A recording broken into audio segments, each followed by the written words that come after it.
is he really running for the presidency, or is this a big publicity stunt? The wife knows the truth. What is it? Look, he doesn't need the publicity stunt. No. He's successful. He will make a decision prior to June. And he's very passionate about the country. He's one of the best, the most brilliant negotiator mind out there, like genius's mind out there. And he wants to see that country one of the best on the world. We all know the troubles in America nowadays. Yeah. And he wants to see everybody doing well. The issue is about bringing jobs back, bringing jobs to the country. Right. And he's very passionate about that. And I see that people really like it. They like it what he's saying. He's saying the way it is. He's not a politician goes in the circles, around and just to talk. No, he's very direct. He's very direct. He will say what he thinks, and, you know, he gets the job done. He did very successfully with his firm, with his organization. Yes, but you know, I don't know what skeletons he has in his closet, but everybody gets vetted when they're going to be president. You know what that means, vetted? They're going to look into everything. He's had a few wives, he's had financial difficulties. All of that's going to come out. How do you feel about that? Well, that's part of it. Yeah. If he decided to run, he knows that's part of it. And, you know, he's very passionate about the country, and he's taking a very serious look at it. But what is this with the birth certificate obsession? Did he ask to see yours when you met him? I needed to put mine anyway, because if you want to become an American citizen, you need to put the birth certificate. Right. I have a birth certificate from Slovenia. And do you want to see President Obama birth certificate or not? I've seen it. It's not a birth certificate. Well, it's a certificate of live birth, which they give. But Melania, if he insists on what he's saying, then no one in Hawaii can ever run for president, because they all get the same live birth certificate. Well, but they need to have... Miller is finished, for example. They need to have, and in one way, it will be very easy if President Obama just show it, and because it's not only Donald who wants to see it. It's American people who voted for him and who didn't vote for him. They want to see that. But it's on display in Chicago. We've seen it on the internet. We've seen it. It's not the same as yours, but it's a certificate of live birth. Well, we feel it's different than, you know, birth certificate. All right. Well, I think you should give it up at this point. Well, it's not. It's not him that it's bringing up. It's the media all the time. His points are really about bringing back the jobs, economy, healthcare, all the stuff. But, you know, they leech on that one issue, and they're going on and on and on. Because they think that he's being obsessive about it, and that it's... No, he's not. He's more obsessed about... No, I would not say obsessed. He's very passionate about the country to doing well and to, you know, to be what it was once before. Because can you imagine next generation, the children, our children, how they will do it's just going down, down, down. Well, we were doing great during the Clinton administration, and then somebody came in, I'm not saying who. The only people who... It was a rough night for everybody, I think. You know, we're worried. The people are worried, you know. Okay, he's the president, now what? We're watching you, okay? Yeah.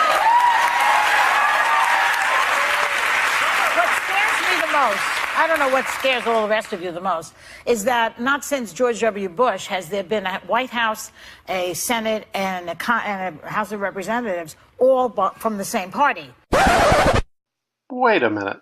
Did Joy Behar say what I think she just said? Listen to this again.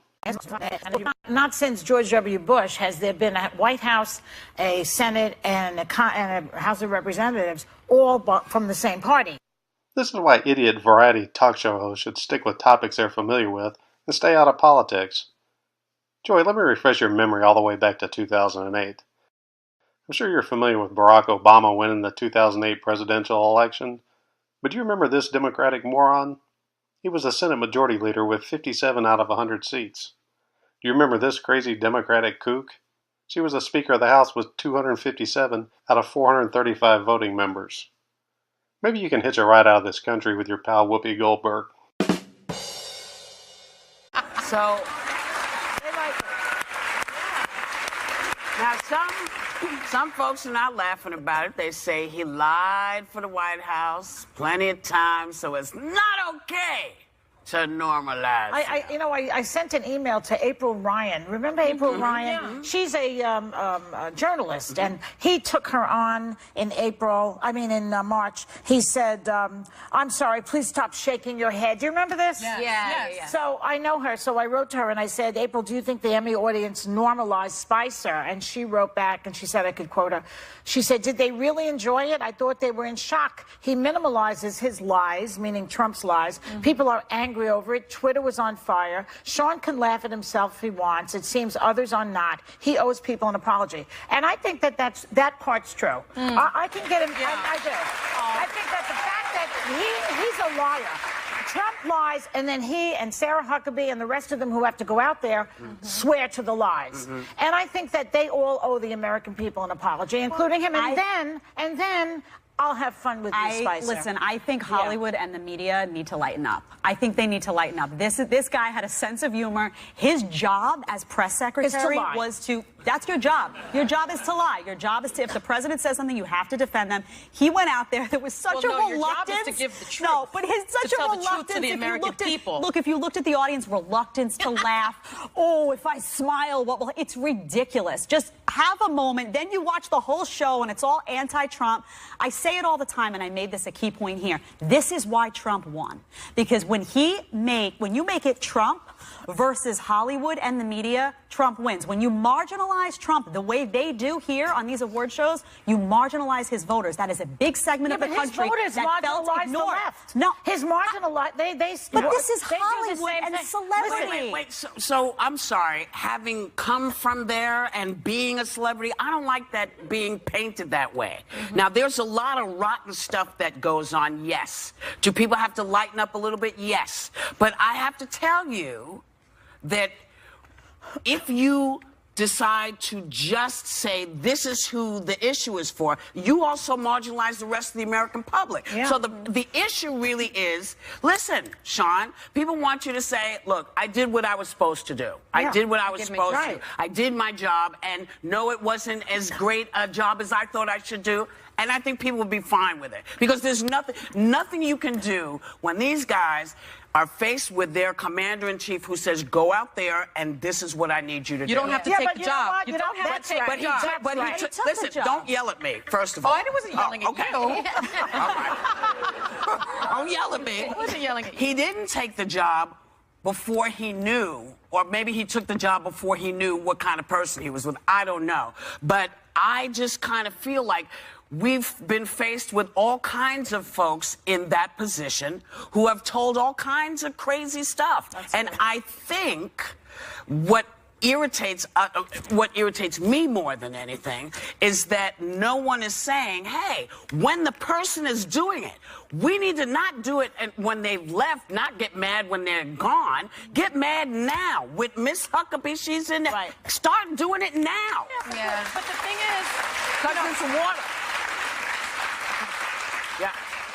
We'll be back. The very shy and retiring Ann Coulter is an 11-time best-selling author whose latest book is called Adios, America, The Left's Plan to Turn Our Country into a Third World Hellhole. That's the title.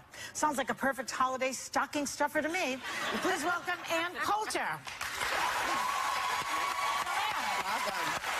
I could ask you two questions.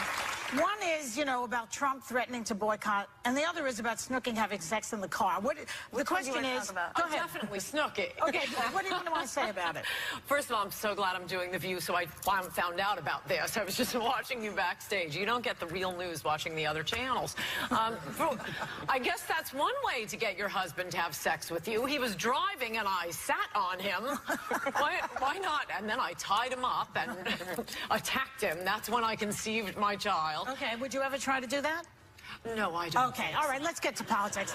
Because Republicans seem to be coming to terms with the fact that pause, Donald Trump may in fact be the nominee. I've been saying it all along. Have you? Oh, yeah. I mean, what happens if he runs against Hillary? He'll be demolished. The woman knows the stuff. Fantastic, and I think he's exposing really both parties and how much control the donors have. He's saying things that people have been dying for someone to say. But they won't because their donors, in the case of immigration, want the cheap labor. We saw it with Scott Walker. Trump comes out against anchor babies. Scott Walker tries to agree with him and saying, oh, I'm against anchor babies too. And then billionaire GOP donor Stanley Hubbard steps in and says, no, we're for anchor babies. And suddenly Scott Walker drops that as his position.